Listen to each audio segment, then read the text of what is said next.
The Summer Games Minute, brought to you by Mass Mutual. For most professional athletes, versatility means they can play a few different positions in a single sport.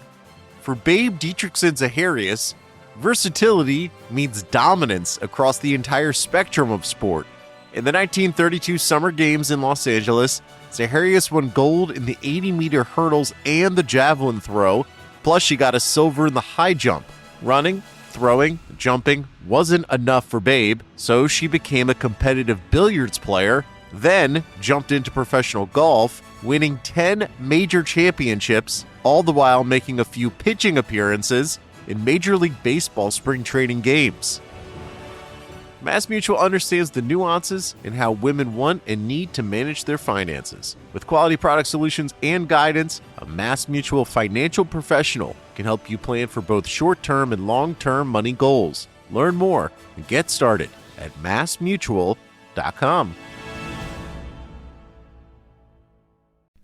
As you've probably heard by now, we've teamed up with BetMGM this season. We'll be using BetMGM lines to make all of our picks, and we'll have special offers for our listeners each week. If you haven't signed up for BetMGM yet, use bonus code The Athletic, and you'll get a 1-year subscription to The Athletic, plus up to a $1,500 first bet offer on your first wager with BetMGM. Here's how it works. Download the BetMGM app and sign up using bonus code The Athletic. Make your first deposit of at least $10. Place your first bet on any game and claim your voucher for a 1-year subscription to The Athletic. See BetMGM.com for terms. U.S. promotional offers not available in D.C., Mississippi, New York, Nevada, Ontario, or Puerto Rico. Gambling problem? Call 1-800-GAMBLER. Available in the U.S. Call 877-8-HOPE-NY or text HOPE-NY 467-369 in New York. Call 1-800-NEXT-STEP in Arizona. 1-800-327-5050 in Massachusetts. 1-800-BETS-OFF in Iowa. 1-800-270-7117 for confidential help in Michigan. 1-800-981-0023 in Puerto Rico. First bet offer for new customers only in partnership with Kansas Crossing Casino and Hotel. Don't forget, if you haven't signed up for BetMGM yet, use bonus code The Athletic, and you'll get a 1-year subscription to The Athletic, plus up to a $1,500 first bet offer on your first wager. Ryan Reynolds here from Mint Mobile. With the price of just about everything going up during inflation, we thought we'd bring our prices down. So to help us, we brought in a reverse auctioneer, which is apparently a thing. Mint Mobile Unlimited Premium Wireless. How to get 30, 30, bit to get 30, bit to get 20, 20, 20, bit to get 20, 20, bit to get 15, 15, 15, 15, just $15 a month? Sold! Give it a try at mintmobile.com/switch. $45 up front for 3 months plus taxes and fees. Promo rate for new customers for limited time. Unlimited more than 40 gigabytes per month. Slows full terms at mintmobile.com. The Athletic.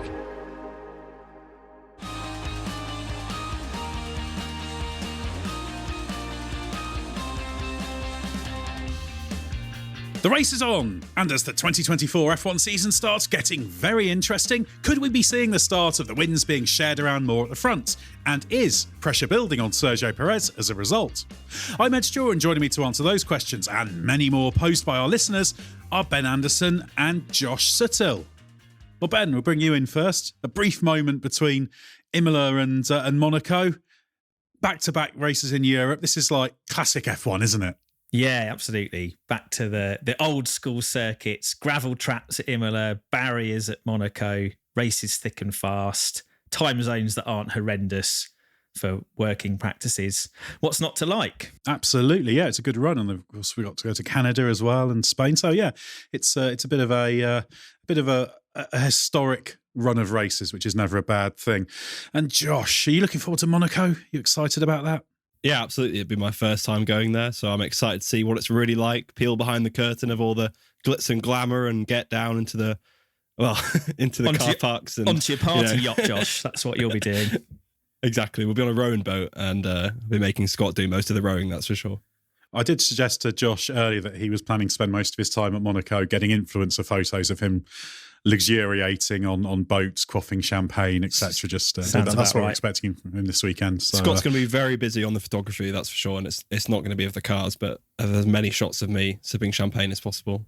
That's what it's all about, and that's what Scott's useful for. We've got to make use of him at some point. But we're going to kind of connect to that with Monaco with our first question. Now, these are all questions from the Race Members Club. As always, we have loads after the race. We try and get through the most race-specific ones and then visit other ones. We've got quite a lot to get through with a back-to-back race weekend here, so let's pile into it. Ben, Andrew Dale asks if McLaren's performance in winning in Miami and nearly catching Verstappen at Imola means it's genuinely equal or ahead of Red Bull on race pace following the upgrade, or is it more about Red Bull's inability to get the car in the sweet spot? And Alex Dallendorf asks if Red Bull is truly beatable on overall pace, because I want to believe they are beatable going into a weekend, but it feels like others are picking up from their mistakes. Yeah, interesting. I think we all hope that Red Bull is beatable. To the second question, I think they are beatable, like every team is. But I think it's probably, unfortunately, a stretch to say that McLaren is ahead unquestionably on race pace now. They've definitely moved much closer with this big, what Zach Brown called almost a B-spec Miami upgrade, and the second race of them being so competitive, nearly on pole, Norris pushing Verstappen all the way, almost winning again, validates that progress, definitely. But both weekends were massively compromised for Red Bull in terms of not running in their sweet spot. Obviously, Miami was tyre dominated and Verstappen picked up damage, and I think he would have won that race without the safety car intervention anyway. And Imola was kind of a sort of low resolution version of Singapore, I think, for Red Bull in terms of not being able to get the car quite in the ride height sweet spot range, given all the curb riding and big bumps they had. Obviously, there was an update on the car, so that confused the picture a little bit. They kind of wrestled everything into the right window just about for qualifying in the race, but neglected the hard tyre while they were doing all of this crazy work. And that obviously bit them because Verstappen didn't quite manage the hard tyre the way he needed to, lost temperature in it, wore out, couldn't get it back. Norris obviously played that a little bit better, and that created a confluence at the end where they almost ended up in a scrap. But I think with a cleaner weekend and Red Bull not neglecting that hard tyre, we wouldn't have seen quite such a tense finish. I think the pace that Verstappen showed on the medium tyre in the first stint at Imola, in which he was stronger, quite definitively stronger, I'd say, than Norris, that was more representative of what Red Bull's capable of when they're not firefighting. I think the McLaren have gone past that stage though, where they're kind of goal hanging for mistakes. At least they kind of put Red Bull more in that pressure window, and it's nice to see them properly under pressure. Because, like Ben said, Red Bull obviously made perhaps what you call an error in not focusing as much on the hard tyres, and that's potentially part of McLaren giving them a much greater challenge. Given their pace advantage last year, we may not have even seen that, bore out at this kind of race last year. Red Bull might have completely got away with basically having a disadvantage on the hard tyre if McLaren weren't pressuring them. So I think that's definitely a marked step forward, to the point where they're not just kind of endlessly hoping for a Singapore type weekend or for the Red Bulls to run into each other. They're in a position now where they can at least challenge on, say, a quarter, a fifth of weekends. And I think also the really, really encouraging thing to see is that with McLaren having done their big update a race earlier than the other top teams, Ferrari obviously did theirs, Red Bull did theirs, and Red Bull weren't definitively massively ahead again. It wasn't like they upgraded the car finally and RB20 was massively down the road. A difficult weekend, which most weekends are, let's face it. It's not easy to balance these cars across the range of circuits and all the conditions, etc. They had a small edge when things were working well, but it wasn't a very obvious, decisive edge. So that it shows that in the development race, McLaren has closed the gap, and Red Bull are progressing still, but they're not progressing at that incredible rate like we feared at the start of the season when they unveiled, this RB20 with all that pent-up development from 2023 that they were sitting on, and McLaren were talking about a fear that they were just going to unleash this most dominant car you've ever seen, and it had those, big cooling cannons and massively radical side pods. It's obviously been a step forward, but they're not out of reach, and the other teams do seem to be kind of chipping away at that advantage, which is encouraging to see for the rest of the season. Yeah, that's very, very positive, because basically what we want is several teams at the same sort of level. I think Imola was an interesting one because it's in the right sort of sweet spot, because I think if one of the McLaren drivers had outqualified Verstappen and stayed ahead at the start, if they'd started ahead, which was very possible, they'd have won. So you're within the realms of execution by team and driver, which is the ultimate thing, because it's not that we want Red Bull to be overhauled and someone just to take over as the new Red Bull. You want a genuine battle up front, and that it's positive that it's going that way, and it can get within the swing of the track characteristics and that kind of thing. Very exciting prospect. It feels a bit like 2019 to me, where there's clearly a fastest car. Then it was a Mercedes, now it's a Red Bull. But you do have that other two teams. In that case, it was Ferrari and Red Bull. Obviously now it's Ferrari and McLaren, which can occasionally snipe, and if they get it right, there's certainly hope there. The overall title battle, I think, is, that's a long shot for either of them. But I think there's genuine hope that we could see plenty of 3-car fights for race wins this year. And that's something we've not properly seen since, I think, 2019 really was the last time we properly saw that. And related to that is the next question, which we'll throw at you, Josh, from Oscar the Couch, who says, just how much must Sergio Perez be sick of McLaren and Ferrari updates, given they are turning him into only the 5th or 6th fastest driver on track, whereas at the start of the year, the Red Bull car gave him 2nd place? Yeah, it will expose any kind of bigger discrepancies between him and Verstappen. It will be the difference between 2nd and 6th on some weekends. But Perez's mission doesn't really change. He's still got to get right within a couple of 3/10 of Verstappen every weekend. That's the job that Red Bull wants him to do, and that's the job he still needs to do. His problem at Imola wasn't that McLaren and Ferrari were, or McLaren in particular, were suddenly really strong. His problem that it was off the pace, and that's the real problem that he needs to fix. And throwing the car at the scenery as well, that didn't help. He went off in final practice, lost some valuable data on the soft tyre in terms of preparation for qualifying.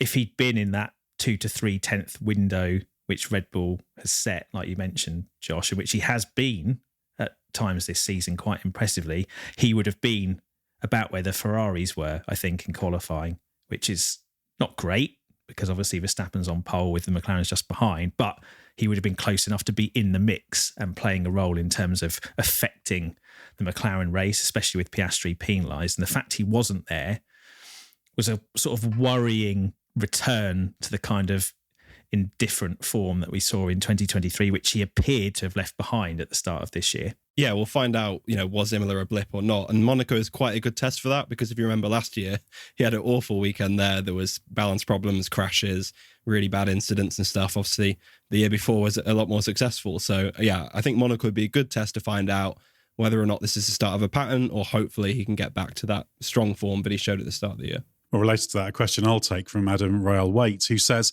do the improved performances from McLaren and Ferrari make it more important than ever for Red Bull to get a stronger number 2 for 2025? It certainly means they can't afford to assume 2025 will be easy, but they don't tend to think that anyway. But yes, it does put a little bit of extra scrutiny on Perez. As it stands, he's in quite a good position because they plan to keep him for next year. I think 2026 is a bit of a different matter, but 2025, they're minded to keep him. But what they want to see is that he doesn't have the bit of a mid-season slump. It was a very long mid-season slump that he had last year as he struggles with car characteristics. So that's the key for Perez. I don't think that the fact people are closing are going to change that status for 25, but it's still in his hands. And at the moment, Imola is a complete outlier for Perez. He was still, what's he, 2.5 tenths off, something like that in Miami off Verstappen. He's generally sat around 3.5 tenths off in qualifying. He was closer in Suzuka, and that's okay. They'll be content with that. What we don't want to see is Imola to become the norm, and we're quite a long way off that now. But I don't think it'll completely change things for Red Bull, but it slightly adds a little bit of pressure on that decision and might make them think again in terms of what the basement level is for what's acceptable for Perez. Yeah, it's got to sharpen the mind, I think, a bit, especially with McLaren making such a big step across Miami and Imola, because we all wondered if by 2025, will Red Bull run out of a bit of steam with this concept? Will the Ferrari super team come good by then, considering the step they made this winter? But they kind of had, in my mind anyway, this year to kind of still dominate and see the lie of the land and make the decision over the second drive a little bit more at their leisure. But if what we've seen over the past 2 races does become representative and suddenly Verstappen is really under the cosh from Piastri, Norris, maybe even Leclerc and Sainz, if the Ferrari upgrade comes good with a bit more time, that does mean that Red Bull are more exposed in terms of the second driver, and Perez can't afford to be not making Q3 regularly. And also Red Bull, given that trajectory is likely to continue into 2025 because most of the cars are going to carry on into the final year of the regs, they could be really under pressure for the championship next year, more so than and earlier than maybe we thought ourselves.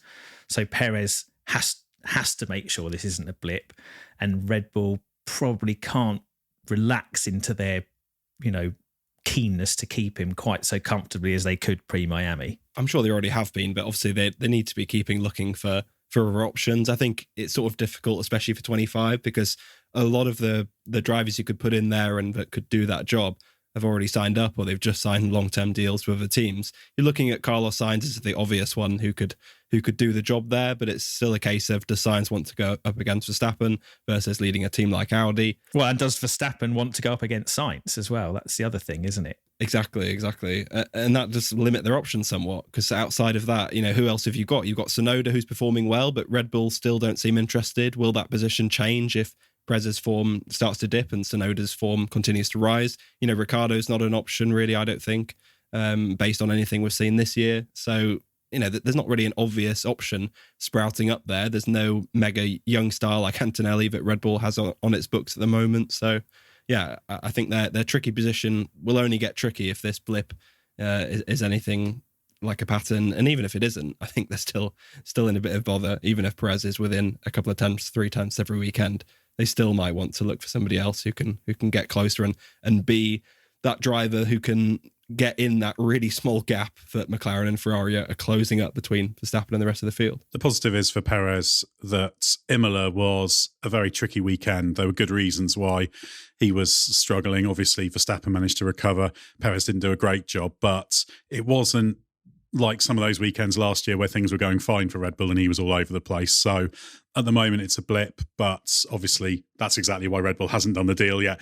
They want to just check, do their due diligence and see how it plays out. The next question for you, Ben, from Bo Albert, who says, do you think Lando Norris is a situationally reactive driver? On the occasions he has pace over a car in front, he always seems to find an extra gear and really elevate his performance to the next level to get 100% out of the car. Yet on the other side of the coin, such as in Imola, when he's being hunted down by another driver like Leclerc, his radio messages are noticeably more deflated and downbeat than you might hear from other drivers, and his performances don't seem quite as strong when in a defensive situation. Is this just a case of him being a better offensive driver than defensive? Well, Bo, interesting question. I would say probably most drivers are situationally reactive. It's quite common, regardless of who you're talking about, for a driver to be quite deflated when things are not going their way or they're not happy with how things are feeling in the car, and then quite excited, focused, and able to extract extra performance, especially the good ones, your Hamiltons, your Alonsos, your Norrises, etc., when they sniff an opportunity. And I would say in terms of the direct comparison with Imola, I think you just saw both sides of that coin, really, with Norris. When he was sounding unhappy, really that was because he was not pushing the tyres, the hard tyres this is at the start of the second stint. They were probably below temperature, a bit cold, so the feeling was horrible. And he wasn't happy with the grip he had, but obviously he was doing that and being encouraged to do that because he needed to have, as Stella would put it, budget to pay towards the end of the race. And of course, as others spent their budget earlier in the stint, Leclerc chasing him, Verstappen a little bit trying to build the gap, Norris wasn't happy, but the race then came to him. And towards the end, he was having the benefit of taking that pain earlier. So of course, that's situationally reactive, but he plays a part, as does the team, in creating that situation to his own benefit. And I think any truly competitive driver, when they then are chasing somebody down and can feel that the car is coming together and that the opportunity is there to be exploited, yeah, I mean, of course they're going to dig deep and push to the limit. I mean, you saw Norris was right on the edge of track limits, almost going off as he was hunting Verstappen down in the dirty air as well. Not every driver can do that. You know, we've seen drivers like Valtteri Bottas. He was noticeably less effective than Lewis Hamilton when behind another car trying to maintain pace in the chase. So there is certainly a difference down the grid in terms of ability and technique when it comes to those fine judgments in the heat of battle. And it definitely looks like Norris has got the capability to seize the ball by the horns, as it were. And I think part of it is just who Norris is as well in terms of the emotional reaction. You know, he's always been a driver who wears his heart on his sleeve, and he's the same, you know, after the race in the press conference just gone. You know, he was really relaxed, and, you know, that kind of PR mask that many drivers has, you know, so often drops with Norris. And I don't mean that in an unprofessional way. I mean that in a really authentic way, that he's not afraid to express his emotions, and it's the same in the car. In terms of his offensive versus defensive as well, you know, he's had some really good defensive drives. If you think back to Silverstone last year against Lewis Hamilton, there was the Singapore one when he had both Mercedes drivers right behind him and he kind of used Sainz's toe really well. So I think he's a properly good defensive driver. You know, in terms of racecraft, I think he's right up there with the best, and I hope he gets many more chances to show that. I think sometimes we see people getting past him easily only because he's been smart in terms of race strategy. We've seen Verstappen kind of fly past him a couple of times previously, but I think that's simply because he's, you know, he knows that Verstappen has a faster car, but when they have more equal machinery, I think you'll see his prowess come to the fore. I would say also, in terms of the defensive versus offensive aspect, no driver is really going to sound like they're enjoying a defensive drive unless you're in a car that is in a position it doesn't belong in and you're trying to cling on heroically to a higher than you deserve finish. You're going to be pretty downbeat if you're having to look in your mirrors if you expect that your car should be further up or closing in on the car ahead. So in terms of analysing recent races, that's going to play into Norris's reaction too, because if he's thinking, well, I should be going after this Red Bull and I can't, I'm busy looking at this Ferrari, he's going to be unhappy. But, you know, if he was in Yuki Tsunoda's RB and he was running ahead of two Mercedes, then driving a defensive race then, or like in Singapore and he's clinging on to second and there are faster cars behind, that's more rewarding, I would say.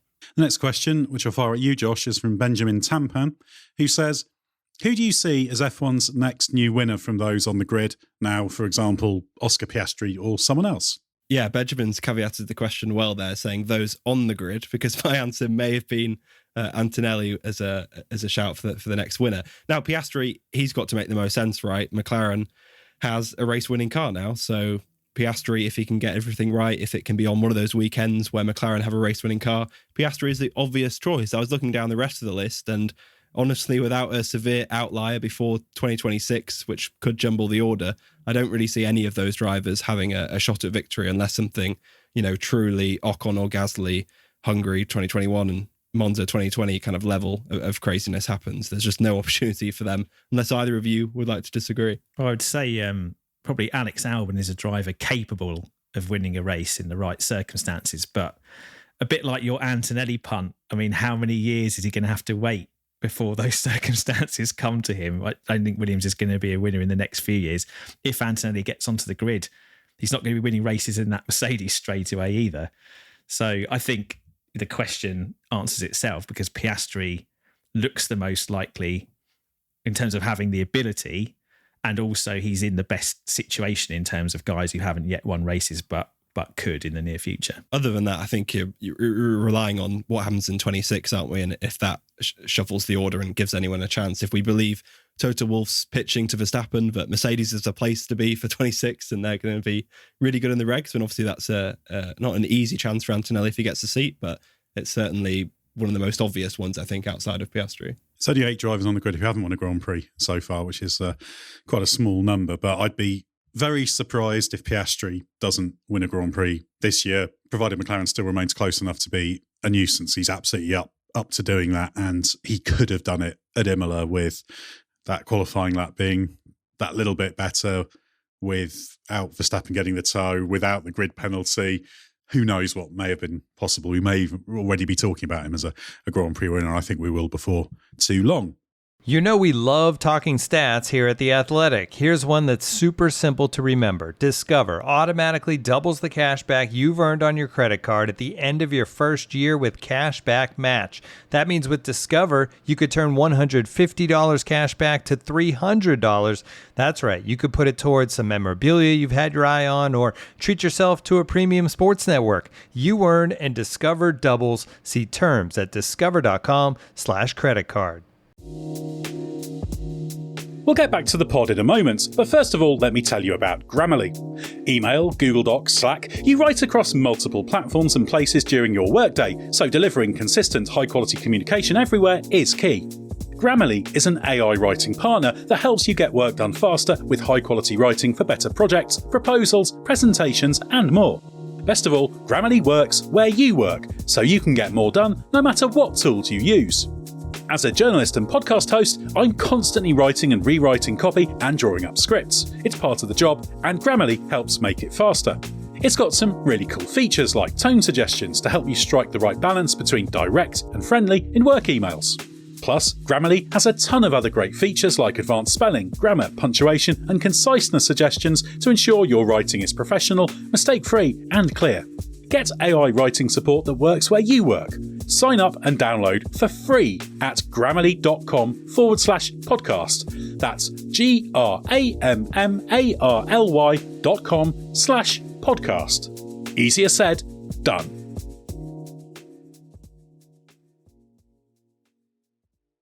Ryan Reynolds here from Mint Mobile. With the price of just about everything going up during inflation, we thought we'd bring our prices down. So to help us, we brought in a reverse auctioneer, which is apparently a thing. Mint Mobile Unlimited Premium Wireless. How to get 30, 30, bit to get 30, bit to get 20, 20, 20, bit to get 20, 20, bit to get 15, 15, 15, 15, just $15 a month? Sold! Give it a try at mintmobile.com/switch. $45 up front for 3 months plus taxes and fees. Promo rate for new customers for limited time. Unlimited more than 40 gigabytes per month. Slows full terms at mintmobile.com. Let's move on to our next batch of questions now. Ben, Andrew S. says, I've heard that most people don't like working the Monaco Grand Prix among the teams and media. What is something you enjoy about covering the event on site that makes all of the challenges worth it? Well, unlucky, Josh. You see, there it is. That's why I'm being sent. Monaco's a bit fiddly. You know, it's a small, old school type place, you know, compressed pit lane, etc. I can understand where that sentiment comes from. But the thing for me about Monaco is it is one of the best places to watch Formula One cars in action, and you can get so close to them as well because of the topography and getting up against the barriers. So going to Monaco and being privileged enough working in Formula One to be able to go trackside and watch the cars up close and watch the drivers manhandling the cars around the streets up close is an enormous privilege and makes all the logistical pain of working at Monaco worthwhile. Yeah, I'd certainly agree with it. There's some great places to watch there. And actually, although we get to stand right behind the barriers and you're basically centimetres from the cars in many, many places, actually the public areas, the grandstand seats, some of them have got fantastically close views as well. And it remains a sensational challenge for drivers. So I'm very, very pro Monaco. Yes, the race will almost certainly be processional. Although I'm convinced we're owed a very bizarre Monaco. Well, a bit of rain, all it takes, isn't it? You get a bit of a crash fest, you know. Last year was pretty good. Yeah, we have had some rain. Yeah, last year was interesting. It's a completely unique challenge on the F1 calendar. And yeah, it can be tricky to work at for various reasons. And it's got quite a few of the worst aspects of F1 are on show there, as well as the great aspects. But if you concentrate on the stuff on track, it's really very, very good. I must admit, it's not hugely difficult, provided you're staying in an okay place. You can either get the train in, and the train station's only a few minutes walk from the paddock. Driving in can be difficult. I think it was last year there was some really, really odd traffic management going on. I'm complaining about traffic management again, which won't amuse people, but that wasn't great. And the danger is that they tend to, at Monaco, if they struggle a bit with traffic management, they'll just start sending you out of Monaco. Perfect. So we had one last year where you'd sort of try and drive in. They say, no, you've got to go that way. And that's basically that's the only way out of Monaco towards an east. And you drive out and you're like, well, we need to get in. And you have to go back around. Go to the sea. Go to the sea. I I remember last year having to, because you get to this sort of round, you go through a tunnel and you get to this roundabout. This is on the Nice side, and you need to kind of turn left to go in, and they were sending people back out, and they kept doing it. And the only thing I could do was, well, I'll go through there, and when he tries to send me right, I'll just sort of nip round the back of the police officer and go to where I know I'm allowed to go, which did work. But it's it's a little bit. And now you're on the run from the Monaco police and can't exactly. return. I must hide from Monaco. But no, it's a great event, and I think F1's all the richer for it, despite the downsides. Josh, a question from Kieran Lister, who says, with a largely processional race until the last few laps, is there room for all of Imola, Monaco and Monza on the calendar? All three are narrow tracks which don't lend themselves well to overtaking, and while I love the increased focus this puts on qualifying, I feel there's perhaps one too many. Part of it is just the order of the calendar this time. I think it's quite unfortunate timing that you have Imola followed by Monaco, but I think, as you said, it's a great driving challenge. And part of what makes Imola so good is almost the processional nature of it, or how hard it is to overtake. You think of the most iconic races there. Two of them were in 2005 and 2006, and those races were made by the fact that it was difficult to overtake, and any overtake would have been incredibly rewarding. So there's certain kind of, a certain appeal of that. I wouldn't want that every single weekend, but I think it has a place, especially when the circuits are so challenging to drive and you can physically see the drivers harrowing their cars. We mentioned Norris's late race charge around Imola, and that was just spectacular to watch on board. You wouldn't get that at a Mickey Mouse street circuit. So I think there's certainly a place for them, but perhaps if we can think about the placement of them a little more, that would be good. But I know that's governed by so many more things than just simply, are we putting two narrow tracks together? Well, part of the problem is it's difficult to overtake in F1 cars because they are very, very quick. They are very, very aero-sensitive, et cetera, et cetera. The drivers are very, very good. They don't make many mistakes. So there's a lot of reasons against that. And also, there is a broad inverse proportionality of quality of track as a driver challenge versus quality of race circuit. That's just something we see. Vegas is a good track for racing, as we saw last year. Nobody is arguing that's a classic track. So we've got to be a little bit careful about what you wish for. I like the mix. Yeah, you've got some that are like Spa and Silverstone, I'd say. They're sort of a great driving challenge, especially Spa, that's good for racing as well. So there's a little middle ground, but I think it's a very narrow middle ground. But even Spa, if it wasn't for the Long Camel Straight run to Les Combes, the middle sector is a big part of why Spa's great, but you couldn't pass there. So yeah, it's always swings and roundabouts. And I think fundamentally you have to look to the fact that Monza's a good track for overtaking in most categories, isn't it? Not F1. So you have to be aware of what's F1 specific. And a question that's connected to that, which I'll take from Tom Knights, is Imola a bad track for modern F1? As much as the drivers love the challenge, overtaking is near impossible with the dirty air and cars having similar performance levels, unless they have a lot younger tyres. And also the long pit lane locks the strategy as a one-stopper. Just to connect to the previous points, there's probably things they can look at with the DRS that might make passing a little bit more straightforward at Imola, but it's just very, very difficult to take a really classic track like that is a classic road course style, and make it good for modern F1, because fundamentally, again, it's the problem of F1. So yeah, it is a bit cramped. It is a little bit too difficult to pass on, but I don't really know the answer. And the fact it's difficult to pass on, and has been for a long time, created some of those, the famous moments there, didn't it? In terms of Alonso versus Schumacher, that kind of thing. So again, variety is important for me. And maybe you just look at something you can do in terms of DRS zones to make it a bit different. And in Imola's defense as well, the F2 races there weren't great either, and there wasn't much overtaking there. So I think it is partly a track thing as well as the cars. No, the contested passes we saw into the Tamburello chicane were quite decent. You don't want it to be too easy, but I do accept it was mostly processional, and it probably hasn't helped that, 2 years, we're now into the third season, obviously, of these regs. The whole point of ground effect Formula One was that it was going to be easier to follow and overtake. And I think it was to start with, but as the teams have clawed back all the lost downforce and performance that the regs took away, we're back into a situation that's like pre-ground effect, where it's hard to follow. So if you're coming off those final two corners, which are medium speed, quite aero dependent before that long straight, you're not going to be able to get as close as you need to make straightforward passes into the first corner. And Ravazza's the big challenge from that perspective. Yeah, exactly. And you could see that. So Imola was probably at the start of the regs in the sort of sweet spot, really, and not great driving challenge. I think adding the gravel traps or expanding the gravel traps was a good move to increase the jeopardy. But the formula, as inevitably happens as the teams work things out, has just moved slightly away in terms of the wheel-to-wheel racing and suiting that particular layout. Another question pertaining to Imola or inspired by Imola, perhaps I should say, for you, Ben, from Adam Jones, who says, I like Imola as a track with a history and scenery, but overtaking always seems to be an issue with the 1DRS zone. Would it be nice to have it classed as a European round, then go to other tracks every year? Tracks like Mugello, Portimao, Hockenheim and many others would be nice to see, and it won't be the same every year. You won't have data from the previous year to use. So a travelling European Grand Prix. Yeah, I'm not sure how I feel about this.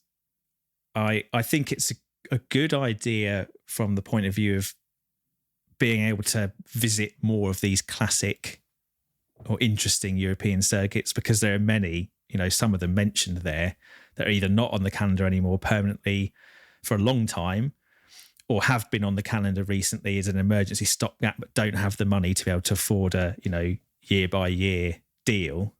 And it's a shame that, we don't get to see Portimao pop up, or we don't get Mugello, which was, another really good high-speed driving challenge. At the same time, finding ways to include more of these venues means kind of squeezing the existing classics more. The races that get talked about in terms of rotation are your Spas even, and I feel like, and it's inevitable with the way, Formula One is a multi-million-pound, billion-pound business. It's the less interesting races that get made the room for. We're not talking about rotating any of the American races out, of course, because it would make no business sense for Formula One. But do you need to go to Miami every year? Probably not, but we're going to. So I like the idea of rotating some of these lost European tracks, but not at the expense of existing great European tracks. And there's also a commercial element whereby it's difficult to have a circuit hosting a Grand Prix as a one-off. It requires a lot of organisation. There's all these peripheral things and traffic plans you have to do, etc., etc. But it's just, those are just the sort of boring, mundane practicalities that make it difficult to move around. Although I do actually rather like the idea of just sort of having a few of these other circuits. It's a nice romantic notion, but I think it belongs to a bygone age that doesn't really work in modern F1, which is a shame, but that's just the reality. But there's a counter argument there, I think, that was made around the time Vegas was coming in, that if Formula One moves more in this direction of having these temporary, high-paying, street circuits around the world, those classic circuits that depend on having high value motorsport through the year to be viable as businesses will just shut down. And if we squeeze more and more of those, there will just be fewer and fewer of them eventually. And then you won't have a European heartland of racing anymore. You won't have as many classic tracks to choose from, because as well as all the boring stuff that has to be planned for, they just won't be viable as venues in the first place. Yeah, which is a problem, but it's F1 and Liberty Media would argue that's not their problem ultimately, and it is a concern in the wider picture. And I think the detachment of F1, increasing detachment of F1 from the rest of the world of motorsport, I think is a very negative thing. But yeah, it's just not going to be on their radar. You can argue it should be, but all they really worry about is the value to shareholders, that kind of thing. So yeah, it's difficult. I think if you were reshaping F1 for purely the reasons of the good of motorsport as a whole, it would be a little bit different. Even for the good of F1 as a whole, it would be a little bit different to the way it is with the profit focus. That's just what happens with the way the ownership happens.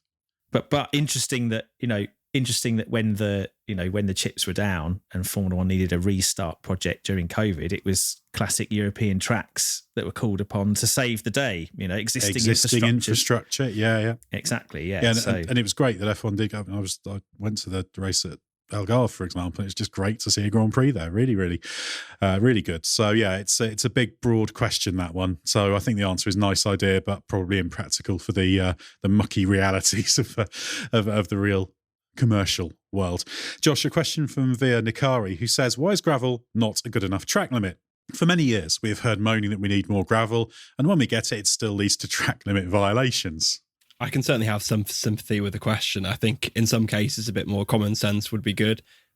Some corners where there is extended gravel, like we saw at Imola, I don't think you need to monitor track limits there. If there's not an obvious advantage gained, or it doesn't look ridiculous when the drivers are going right to the edge of that gravel, then I think we can just let the gravel be the thing that determines the edge of the track in those particular corners. But as ever with track limits, it's an absolute minefield, because you really do have to judge it sometimes and corner by corner, because I'm sure someone can show me some corners where there is gravel fairly close to the track, but it would look ridiculous if the drivers went right up to that gravel. So I sympathise with both the question and the sentiment of it, but as ever, I sympathise with anyone who has to police this stuff. I can categorically say that it's never quicker to go through the gravel than to stay off it. So I think that, answers the question, doesn't it? Gravel is a natural track limit. Bring it close to the track then, I guess. Yeah, natural track limits are always the answer. You mentioned the word minefield there, Josh. That could be a way to do it. I think that would cut down on track limit violations. But yeah, natural track limits. That's what I always say. Natural track limits. And a question I'll take now from Stuart Coulter, who says, I remember a discussion on a previous podcast about why the original Tamburello curve cannot be restored, even with advancements in safety and barrier technology. But are there any constraints preventing the removal of the Villeneuve chicane? If you had a straighter run from the Tamburello chicane with enhanced runoff at a restored Villeneuve kink, this might enable more overtaking into Tosa. Yeah, I think the main concern they'd have there would be the approach speed to Tosa and what they could actually do in terms of the space they've got there. It's quite constrained. They could look at it, but I can't see them doing it. I'm not sure it would make a huge difference as well, because it'd be quite an easy corner to defend into, although you could impact the exit. As I understand it, there's no particular interest in trying to do something there. I think to be honest with it, the Imola circuit is going to come down to messing about with DRS and that kind of thing to have some effect, because there have been times where in recent years where DRS almost been a bit too powerful there. So it's that usual trouble of trying to get the exact right length and for it to work for all cars. That they could certainly look at it, but I actually quite like that chicane, the Villeneuve chicane, because you can attack it quite a bit. It's a pretty decent one. So yeah, constraints at Imola are always going to be there, I think. Right, let's move on to part 3 of our questions extravaganza now, Ben. David Scarr says, given Yuki Tsunoda's performances this year and his backing by Honda, do you think Honda will have brokered a deal with Aston Martin that the engines will be supplied on the condition that Yuki replaces Stroll, thereby enabling a Japanese driver to continue in F1? This is also on the assumption that VCARB need to fit Lawson and Ricciardo into race seats somehow. I've got to urge people to not use VCARB, because that's what F1 wanted to do, and that's what RB keep asking people to do. Their team is V. Don't play their game and call them VCARB. They're RB, but people can call them what they want, but that's just my little party political podcast. Excellent caveat there, Ed. Thank you. So I think the key, I certainly think Honda would like that kind of scenario to play out. They've already said, I think, when the Aston Martin deal was announced, that they would love it if, the top Japanese driver, their protege at the time, could be considered. And at the moment, that is Tsunoda. But this isn't like Honda with Red Bull, where they've gone in as a works partner on equal terms and have a say. This is Aston Martin and Lawrence Stroll effectively paying Honda to do engines for them. So the power is much more with the team in terms of all those decisions than it ever has been. Honda backs Tsunoda, and financially, to keep him in Formula One, they might want to still do that down the road, but I don't think Aston will be so beholden to that as maybe Red Bull has been in the past. That said, Stroll, if Lance does decide he's had enough with F1 and exits stage left at some point before 26, then there's a really coveted seat there, and I think Tsunoda would be a genuine contender for that, regardless of the Honda patronage, because he's driving well enough. But it's too many ifs and buts. I think his best bet is to keep doing what he's doing, probably gets another year at RB. I think we've discussed this previously, Ed, haven't we? That he's probably, at the moment, you take him over Ricciardo and probably stick Lawson in alongside as a free hit next year. And then Tsunoda has to kind of consider if the Stroll situation looks as locked down as it usually does, he's got to try and put himself in the window for non-Red Bull teams effectively and try and get in at an Alpine or wherever he can, basically, to keep his F1 career going. Another key difference with Red Bull was the two teams thing as well. I think Aston only having one team sort of would complicate that. I think even if it was the same kind of deal as Red Bull, I doubt Honda would have been able to place a driver sort of in the Red Bull senior team, even kind of under their deal. So like you say, Ben, I think it's a long shot, and Honda have said that they don't have a particular say on who Aston drivers are, but obviously they will, like you say, have a recommendation at least. But I think that avenue is unlikely. So yeah, probably another year at RB for Tsunoda, and beyond then, well, yeah, that's to be seen. Next question for you, Josh, from JK, who says, a slightly left field question here. Well, we like those. Kimi Antonelli and Ollie Behrman are widely regarded as the most F1-worthy young talents on the feeder series ladder, but have struggled badly in race trim for Prema so far this year. Does this reflect a serious performance disparity between teams? And if so, does that reflect badly on a series designed to give young drivers an equal opportunity to showcase their talents? F2 questions are always appropriate questions, so they're always very, very welcome.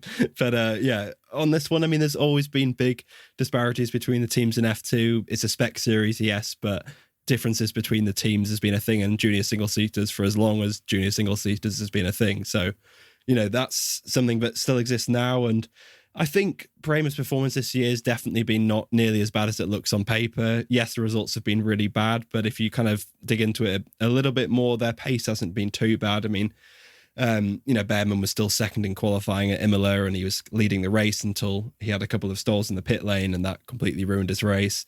He had pole at Jeddah, didn't he? Which he couldn't then take up because he was driving a Ferrari in F1. Yeah, had something slightly better to do. Instead of that, he's had engine failures and all sorts. So I think that the pace has been there, but clearly Prema is not what it was when the likes of, Charles Leclerc and Oscar Piastri have driven there. And that's probably simply to do with the new F2 car and various kind of challenges associated with that. It can often take teams a while to get their head around the new car. So I think that's the main really reason for them.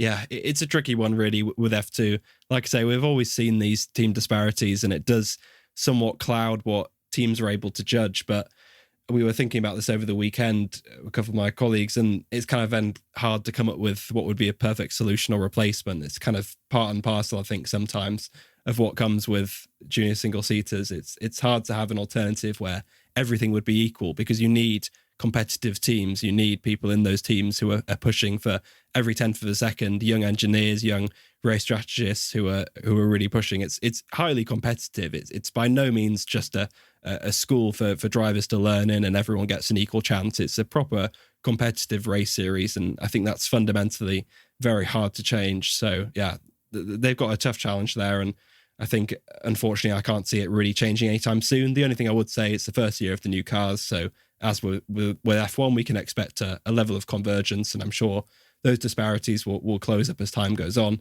And you can also expect to see, I think, far better results from the two Prema drivers in the next few rounds. It has only been 4 rounds in, so we'll expect some better results than what I think Behrman has more points in F1 than F2 at the moment, so expect that to change at the moment, change very soon. Well, on a similar note, Jeremy Husted asks about Ollie Behrman as well. Said he had another difficult weekend in F2. After Jeddah, Nico Hülkenberg spoke about how his much celebrated cameo alone shouldn't guarantee a grid spot. Is it a foregone conclusion that he will race for Haas next year, or could his spot be in jeopardy if he continues to struggle in F2? It's as close as it can be to being a foregone conclusion without being 100% confirmed. It's almost certainly going to happen. They committed long before he raced that Ferrari to giving him 6 FP1s. That's 4 more than they had to. He really impressed them last year. It's basically due diligence and preparation for Behrman now with Haas. He will almost certainly be there next year. You never know in the driver market, as we've learned this year with our talk about it, that what could happen. But yeah, he's going to be at Haas next year. And I don't think his F2 performances will have a huge impact on that. This has always been the case, but increasingly so in recent years. To me, it feels like that those runs in previous F1 cars and that private testing program, that feels even more important than it ever has been. And that kind of trumps F2 junior results, I think, more than we've probably ever seen really before. I think It's the case with Behrman and it's the case of Antonelli. I think that's what's going to decide their F1 future, not this F2 season. Yeah, and raises some questions about the way the junior ladder works these days, but that's another topic. Ben, a question from Alex Hinley. Are Aston Martin turning into what Ferrari used to be and not able to develop a car during the season? Oh, ouch. Well, I think it's legitimate to question whether Aston have got a handle on how to develop a car in season. They're in this slightly envious but tricky position of evolving rapidly from a massively underfunded midfield outfit not so long ago into something that wants to become a giant of Formula One, a proper works team that can compete at the absolute cutting edge with the likes of Red Bull, Ferrari, Mercedes, etc. And it's just not easy to do. I think we're seeing their ambition jar against reality on occasion over the past 2 seasons, particularly.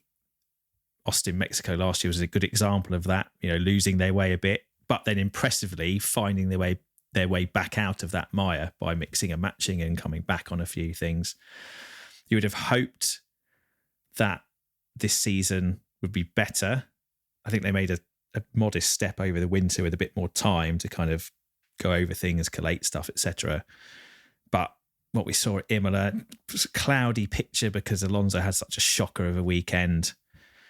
Stroll wasn't happy either, but he's been struggling all year really, so it's not the best barometer.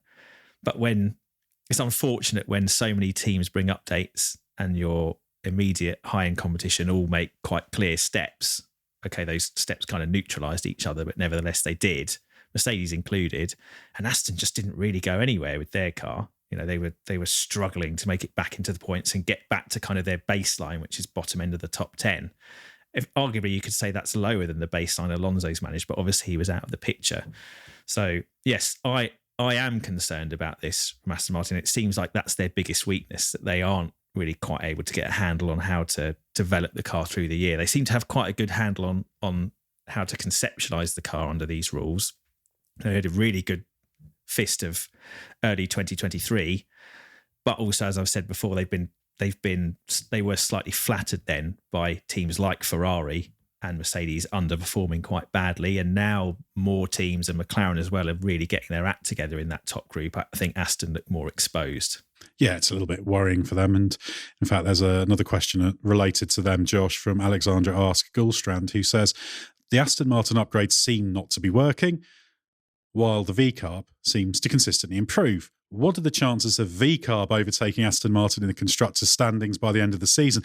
This V-Carb thing might be taking off. We might have to change it this rate. I might lose this battle, but they sent, just to put some context, a thing was sent out to all the broadcasters by F1 saying, RB have said that they must be referred to as V-Carb, and that's all about them jamming the Cash App Visa into everything. And it's, a little bit annoying. They talk about how important that identity is, but they're going to change sponsors down the line. But anyway, I'm going off for one there. Have you bought your MasterCard yet, Ed? My MasterCard is right next to me, but yes, I'm not a big fan of VCARB, but we will go with the majority. If everyone's going to call them that down the line, we'll kind of have to go that way. But I'll stand against that a little bit. But anyway, we know what the question was. So, Josh, VCARB versus Aston. 24 points between them currently, so by no means an unassailable advantage in Aston Martin's favour. But I think this is too big a gap between the top 5 teams and the bottom 5 teams for that to close up. Let's remember we've got Monaco and Montreal, I believe, next, which Aston were very strong on last year. So I'm curious to see if that carries over. I doubt Alonso's going to be narrowly missing out on victory, as he arguably did at Monaco last year. But I would expect a slight swing back towards Aston Martin, and maybe a bit of Alonso qualifying magic in Monaco could deliver a kind of top 5, top 6 result for Aston. And I think those kind of big points, which he in particular can register on Aston's side, will mean that they're out of reach of RB. I don't know though. I mean, if the RB is handling well and Tsunoda's really on it, which he seems to be at the moment, drag's less of an issue. You don't need to worry too much about being overtaken in the race. So if he does another qualifying special, and some people underperform, which is very easy to do at Monaco as well, then, say Tsunoda qualifies in the top 6, he has a good chance of staying there. And if Aston haven't really got their act together and qualify behind, then that's more ground lost, isn't it? But I would accept under normal circumstances over the course of a season, you would expect Aston, especially Alonso, to score more than enough points to be comfortably ahead of RB. But of the teams in the second group behind the big five, as we might call it now, RB are most definitely the most consistent, high-performing team, I would say, and Tsunoda probably the pick. Yeah. Yes, yeah. I mean, it has to close, but I feel slightly more convinced about RB and Tsunoda in particular at the moment. Yeah, certainly. And RB could end up overhauling Aston Martin to be the fifth strongest team, but the points that Aston have already banked might mean that they hold on to the position, but there's kind of a second version of that whereby they don't beat them in the points, but they get ahead of them, which would concern Aston Martin as well. A question I'll take now from Ali Hartman, who says, do you think something like the IndyCar rule that awards 1 point to any driver who leads at least one lap in the race, not a point for each lap led, just 1 point total, could make things more interesting on tracks where it's hard to pass, like Imola? I think it could add a strategy variable where some of the bottom teams might try to hang on as long as possible for the still unlikely chance to take the lead, while the top drivers pit, while others would aim to undercut Lance Stroll to P10 like usual. Yes, you could do it. It would have a little bit of impact. Some people might play for that point. Personally, I dislike the point for leading. I've never really liked it. And thinking back to it, was it BTCC was one of the first ones to introduce it, wasn't it? Back when they had their pit stop races to try and put variety into it. I personally think that in the race, points should be awarded for the finishing positions and nothing else. I can see an argument for you might want to have other points here and there to make things interesting. That's not the way I'd approach it, but you can make that argument that that's the way it should be. And if you want to take that position, which is fine, then that's a good idea.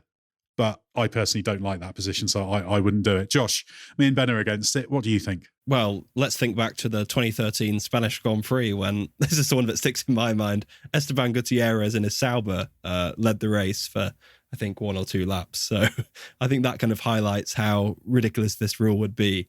As fun as it would be, I think the honour of leading a lap is enough of an honour on its own. We don't need to attach a point to it. If you're leading the race and the camera cuts to you with the P1 next to your name, then I think that alone should be the honour rather than an extra point. I would do away with the fastest lap point while I'm at it too, but not for me on either of these.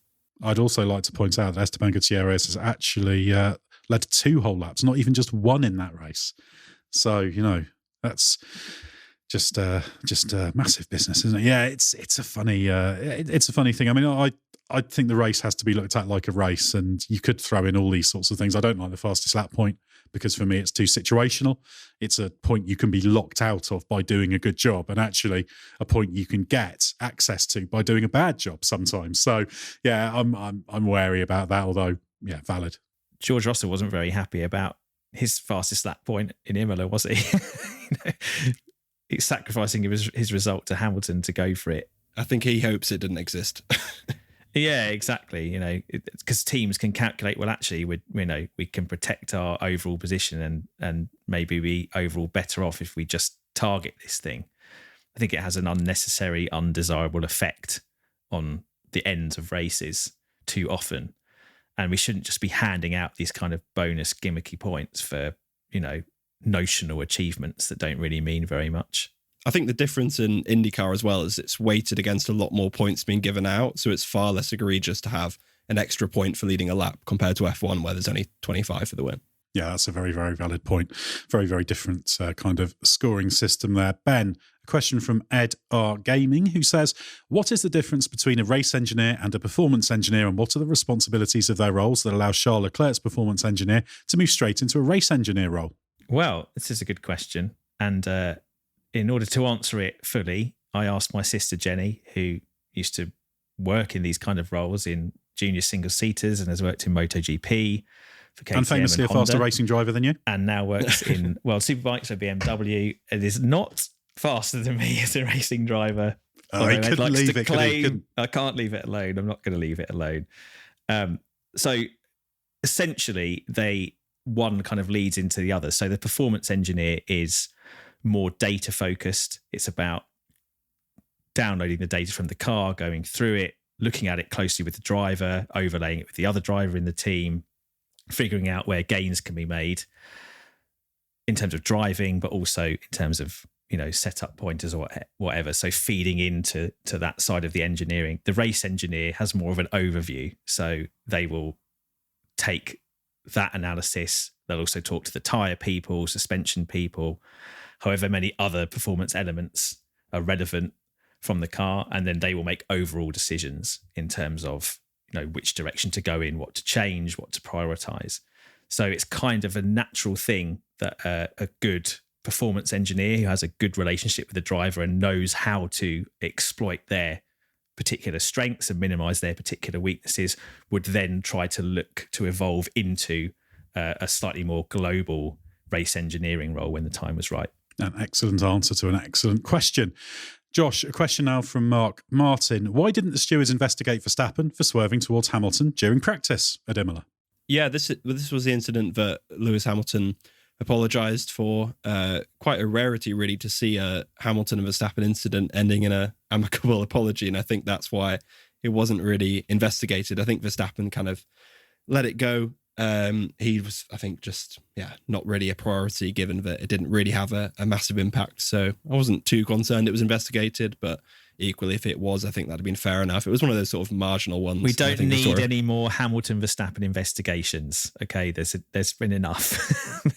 Let's just leave it. Question now I'll take from Jacobus VDL, who says, I saw a clip of Mattia Binotto going into the McLaren hospitality area on Friday. Are there any stories or rumours about Binotto getting back into F1 in any way with McLaren or any other team? And how much of a coup would it be for a team to get him in a senior technical or other role? Yeah, I think Binotto is going to come back in some role. I've heard about 80 different versions of what he's going to do, so plenty of people are guessing. Yeah, he did go into McLaren. I don't know why he went into McLaren, but he knows Andrea Stella. Exactly, worked with him, and that's often the reason why people go in places and speak to people. So I'm sure we'll see Binotto in a role. I honestly am not sure what it is, because I've heard lots of people say lots of different things.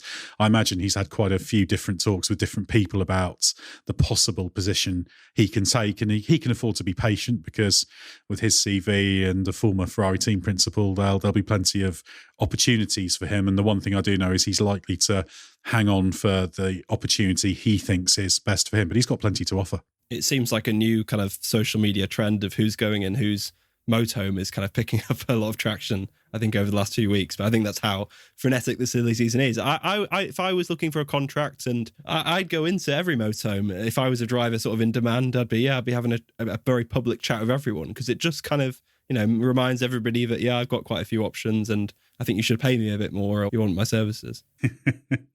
Yeah, absolutely. In fact, the paddock was swarming with ex-team bosses, actually, because Otmar Safnauer was around, as he often is. I think he was doing some paddock tours for somebody. So I expect we'll see Otmar back in F1 as well. He's on a sort of 12-month non-compete thing, I think, at the moment. So he's available from August, September time, whenever the anniversary of him leaving Alpine was. Marcin Budkowski, who was he's the executive director of Alpine for a time and sort of de facto team principal. So he's another one who is about. So there's you can barely move for ex-F1 team principals in the paddock now, because the turnover is so high. There's a lot more of them around. Gunter Steiner.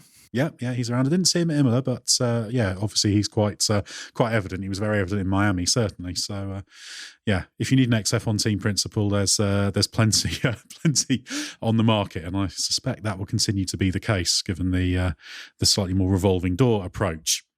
Right, now, Ben, a question from Ross Stevenson. With so much talk about the 2026 rule changes, am I the only one fed up with the endless tinkering with F1?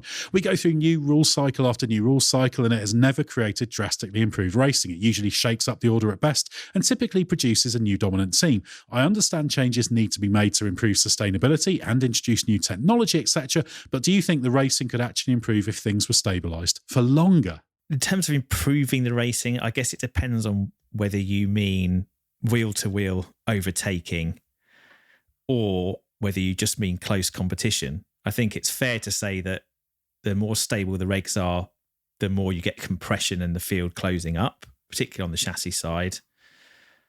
But in terms of the quality of wheel-to-wheel racing, it actually works in the other direction. I think we're seeing that now, as I mentioned earlier. The teams recover downforce, they add performance to the car. That makes following more difficult. It makes the racing less close in terms of a given lap or a given event. So it's trying to square that circle, really. Also, you need to challenge these teams. They're so good at what they do. If we just have stable rules forever, everybody will work out the best solutions, and a hierarchy will inevitably emerge, even if it's a tightly contested one or a narrow one, and then you'll be locked into that. You need to throw curveballs at people in order that, you know, things get shaken up. If Formula One wants to expand into new markets commercially, you know, if we want to get excited about new engine manufacturers coming in and new teams coming in, or old ones returning, that doesn't happen without rule changes. You know, the 2026 engine rules are pivotal for manufacturers like Ford. Okay, maybe it's more of a sponsor coming in. Audi obviously coming in to own a team. Honda deciding to backtrack on their previous decision to exit, as well as keeping existing manufacturers interested. So we want that. Okay, we don't want to hitch Formula One's wagon entirely to engine manufacturers because we know where that gets you. But it's exciting when these things happen and things change. It creates an opportunity for teams to dethrone Red Bull when the rules change again in a dramatic way, which they will do. If we stick with what we've got, yes, things will close up, and, you know, maybe McLaren and Ferrari will eventually get there in terms of toppling. So on that side, will they get to the point in 25 where you think, oh yeah, it's really good, and now we're throwing it all away? I mean, it was a bit like that in 21, wasn't it? You know, Red Bull and Merc finally converged. There were lots of things that happened to get to that point, and then we changed it completely, and Red Bull were just left on their own. So I can see where that's coming from. But I don't know how sustainable it is to just keep going and going and going with the same set of rules, really. It encapsulates a fundamental problem motorsport has, and this isn't just F1, this is motorsport as a whole, because for a long time, motorsport was pretty much technology limited in that technology developed. You know, the motor car is only, well, I can say only about a century old. It's quite a bit more than that as time has passed. I'm getting old myself, so yeah, it's more than a century now. But for a long time, motorsport could move with technology, and that was kind of the natural pace of it. And yeah, rules could be quite light touch. And then you started to get, obviously, safety became more of a thing. Cost concerns would creep in as well.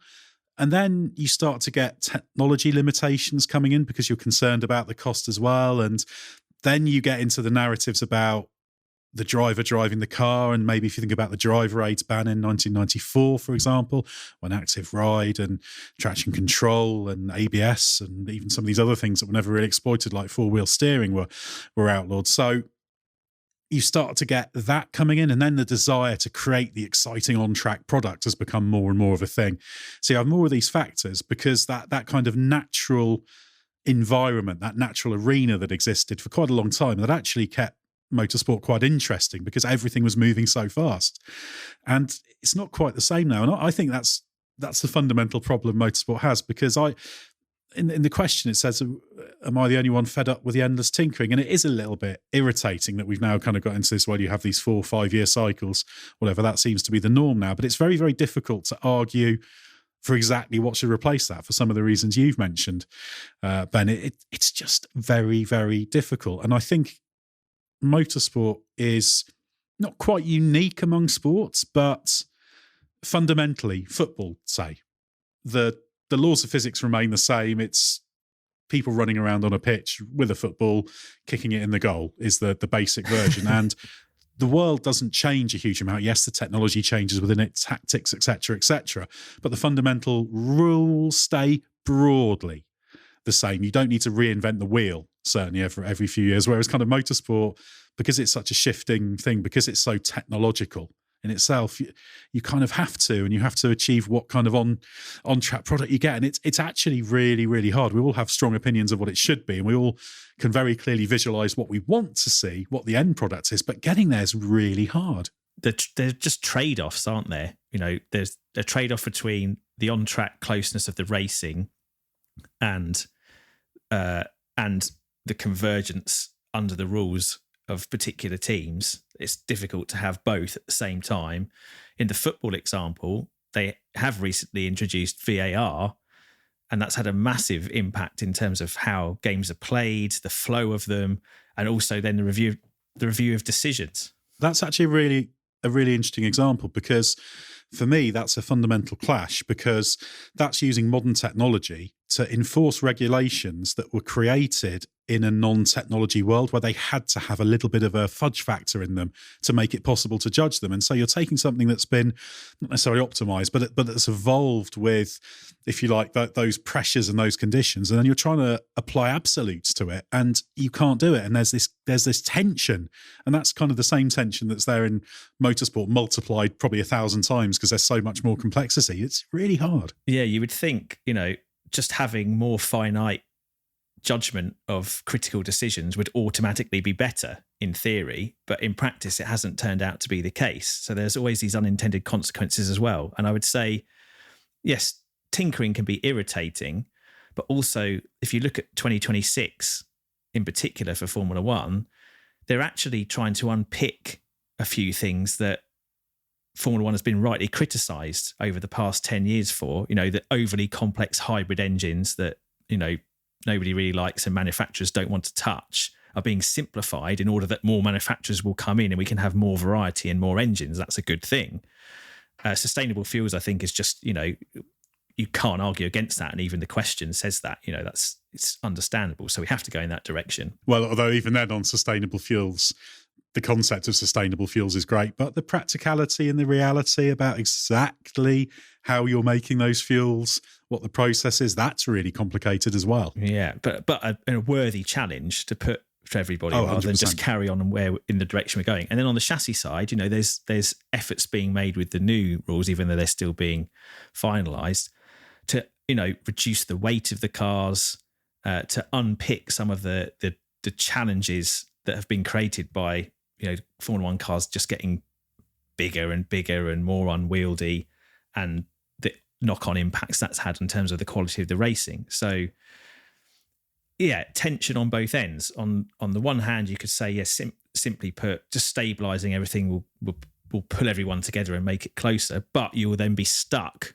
with some of the endemic problems that people also criticise Formula One for, and will only get worse if you don't do something fundamental to try and address those. I think increasing that tension as well is the 24 race calendar and the intensity of modern F1, the fact that it's so minute by minute and kind of every second of it is lived on social media. It can make a sort of dry spell in F1 feel like a lot longer than I think even just a few years ago. So that kind of adds to it. And also the perception can shift so quickly. If you said to someone a month ago that we're going to have these regulations for many more years and we're going to cancel 26 and keep these cars, there'd have probably been a lot more groans than saying that after Sunday and Imola, because we just had a competitive race where the competitive picture is closing together. So where Red Bull still won though.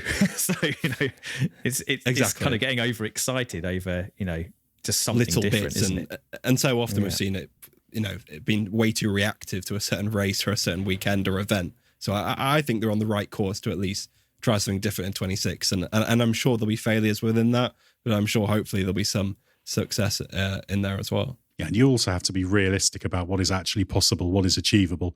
The laws of physics always apply, and there are certain things about very fast racing cars and that have to be aero dependent to be that fast. There's going to be some limitations. You cannot get around it. It's a fancy world if you think you can do that. So you have to accept what is and is not possible, and that's always the challenge. The good thing is I do think F1's quite good at aspiring to do difficult things. The spray guard project, which I still suspect is going to fail because I just think there's too much water coming from the diffuser. That's a laudable attempt because here's something very difficult. Let's work out, is it possible to do something about that so we can race in extreme wet conditions with the visibility okay? It's good that there's research going into that, and it's taking on something that's actually quite tough. Well, thanks very much to Josh and Ben for your insight. Loads to read on therace.com, our other podcasts as well. Bring Back V10s that sells classic F1 stories, the Race F1 Tech Show with Gary Anderson, and closely That's History with Matt Bishop and Richard Williams, and our MotoGP, IndyCar and Formula E podcast as well. And our YouTube channel is packed with video to watch as well. Well, before you know it, it's going to be the Monaco Grand Prix, so stay with us for everything you need to know from the world of Formula One.